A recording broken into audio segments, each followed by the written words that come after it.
അസ്സലാമു അലൈക്കും വറഹ്മത്തുള്ളാഹി വബറകാതുഹു. പ്രിയപ്പെട്ട സഹോദരങ്ങളെ, ഇന്ന് ആഘോഷങ്ങൾ എന്ന് കേൾക്കുമ്പോൾ പലരുടെയും മനസ്സിലേക്ക് കടന്നു വരുന്നത് ഇരുളടഞ്ഞ ക്ലബ്ബുകളും ചേപൊട്ടിക്കുന്ന മ്യൂസിക്കും അള്ളാഹു ഹറാമാക്കിയ തിന്മകൾ നിറഞ്ഞ പബ്ബുകളുമൊക്കെയാണ്.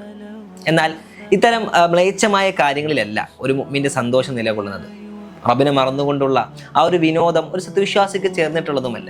കണ്ണുകൾക്കും ഹൃദയത്തിനും ഒരേപോലെ കുളിർമയേകുന്ന അള്ളാഹുവിനെ ഓർത്തുകൊണ്ട് തന്നെ നമുക്ക് ആസ്വദിക്കാൻ കഴിയുന്ന എത്രയോ ഹലാലായ വഴികൾ ഈ ദുനിയാവിലുണ്ട്. അതിനൊരു തെളിവായിരുന്നു കഴിഞ്ഞ ആഴ്ച നമ്മുടെ സലഫി സഹോദരങ്ങൾ ഒത്തുചേർന്ന് മൺറോത്തുരുത്തിൽ സംഘടിപ്പിച്ച ഈ പോസ്റ്റ് ഈദ് മീറ്റ്. മനോഹരമായ ആ പ്രകൃതി ഭംഗിയിൽ കയാക്കിങ്ങും സ്വിമ്മിങ്ങും ഒപ്പം സ്വാദിഷ്ടമായ ഭക്ഷണവും ഒക്കെയായി അള്ളാഹുവിന്റെ തൗഹീദ് നെഞ്ചിലേറ്റിയ ഒരു കൂട്ടം സഹോദരന്മാർ ഒത്തുചേർന്നപ്പോൾ അവിടെ വിരിഞ്ഞത് കപടതയില്ലാത്ത ശുദ്ധമായ സന്തോഷമായിരുന്നു. ഇത്തരം ഒരുമിച്ച് കൂടലുകൾ കേവലം ഒരു വിനോദം മാത്രമല്ല, ഇത് പരസ്പരമുള്ള ദീനി സാഹോദര്യം ഉറപ്പിക്കുന്ന വലിയൊരു ഇബാദത്ത് കൂടിയാണ്. അള്ളാഹുവിന്റെ തൃപ്തി മാത്രം കാംക്ഷിച്ച് പരസ്പരം സ്നേഹിക്കുന്ന സഹോദരങ്ങൾക്ക് അള്ളാഹു നൽകുന്ന പ്രതിഫലം വളരെ വലുതാണ്.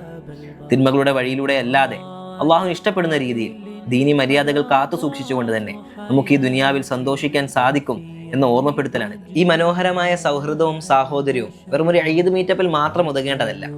ഈ ബന്ധം കൂടുതൽ ദൃഢമാക്കാനും നമ്മുടെ ഈമാൻ വർദ്ധിപ്പിക്കാനും നമുക്ക് ഒത്തുചേരാം. നൂറുൽ ഖുർആൻ അക്കാദമിയുടെ ഓഫീസിൽ വെച്ച് എല്ലാ വീക്കെൻഡുകളിലും വെള്ളി, ശനി, ഞായർ ദിവസങ്ങളിൽ പുരുഷന്മാർക്കും ആൺകുട്ടികൾക്കുമായി പ്രത്യേക ദീനി വിജ്ഞാന ക്ലാസുകൾ നടന്നു വരുന്നുണ്ട്. അറബി ഭാഷ, അഖീദ, ഫിഖ്, തഫ്സീർ ഈ ക്ലാസുകൾ നിങ്ങളെ സഹായിക്കും. അറിവ് നേടുന്നതോടൊപ്പം പരസ്പരം സ്നേഹിക്കുന്ന ഈ മനോഹരമായ സൗഹൃദ വലയത്തിന്റെ ഭാഗമാകാൻ നിങ്ങൾ ഏവരെയും ഞങ്ങൾ സ്വാഗതം ചെയ്യുന്നു. അള്ളാഹു നമ്മുടെ ഒരുമിച്ച് കൂടലുകളെ നന്മയിലാക്കി തീർക്കട്ടെ. അസ്സലാമു അലൈക്കും വറഹ്മത്തുള്ളാഹി വബറകാതുഹു.